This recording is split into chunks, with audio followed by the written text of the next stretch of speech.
5 years from now, na-project bala ninyo nga mas maganubo pagid ang talamnan and we gonna rely on imports or na-project ninyo nga magataas ang talamnan?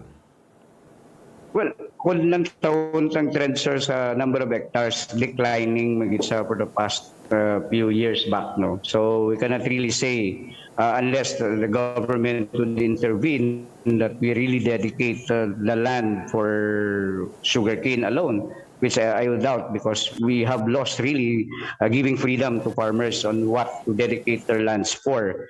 But we're just hoping that ang productivity, despite maybe the declining number of hectareage, basic pa man lang makakompensate sa production, kasi makabawi na sa production in terms of coming up with high-yielding varieties, which our office, no, the SRA, through the research, development, and extension, is really endeavoring to fulfill. No? So we also come up with varieties which are climate and stress-free resistant, water resistant, and lag resistant, and whatever. So tanan ini, then we go also to modernization of our equipment in the farm. So basic naman lang sir, kami we cannot really hope for the worst. We really hope for the best for our farmers. But we can only do so much as far as we are concerned. So let's see, sir. Maybe we can start this year that the president himself already dedicated his effort towards farm productivity and sustainability. So maybe this is a good start this year that we can pick up for the years to come. Finally, pila ka percent ang aton nga orders naton sang kalamay? Ang gatago sang kalamay? Sir, the hoarding, yes, sir.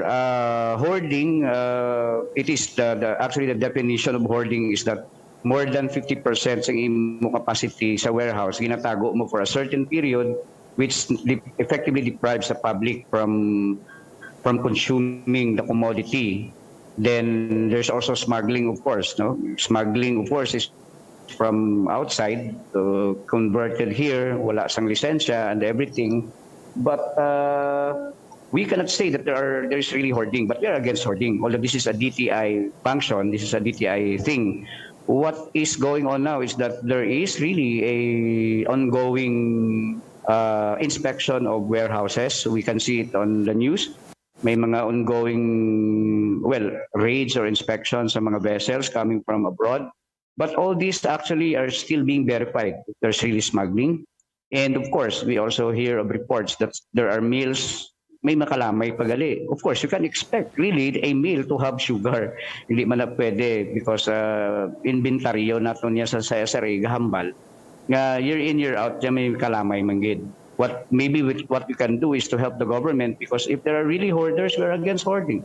If there are really smugglers, we're against smuggling. But we are also helping traders because traders are legitimate traders. They also do business. But of course, if they are doing it outside the mandate of the law, we can pursue. Okay. So, as of now, ginalauman na lang naton nga kabay pa malagas ining very tight gid nga supply sang kalamay given nga nagtemprano and ang iban on time nakabukas na gid man sang ilang milling season, attorney.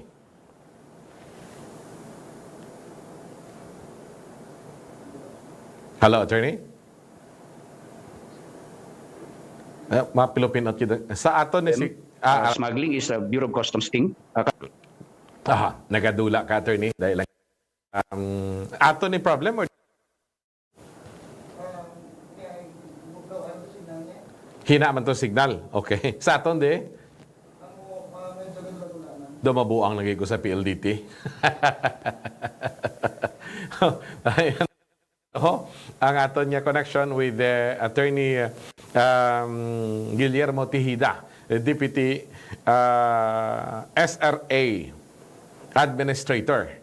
So, hindi lang ni isa ka facet ang nakita nga problema diri.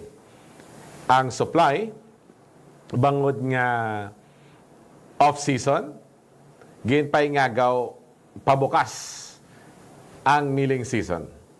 Unfortunately, weather issues ang problema sa tsimpo, no?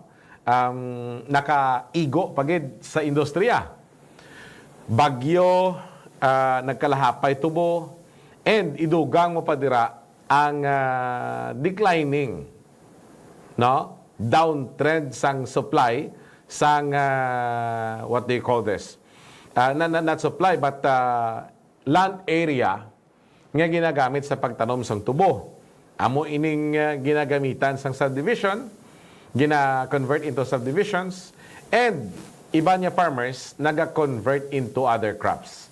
Remember, tanom ka sang tubo, once a year lang ang production. Iguon ka sang problema, iwang tubo mo, gamay ang purisa niya, iguon ka sang sige-sige nga ulan, gamay ang purisa niya.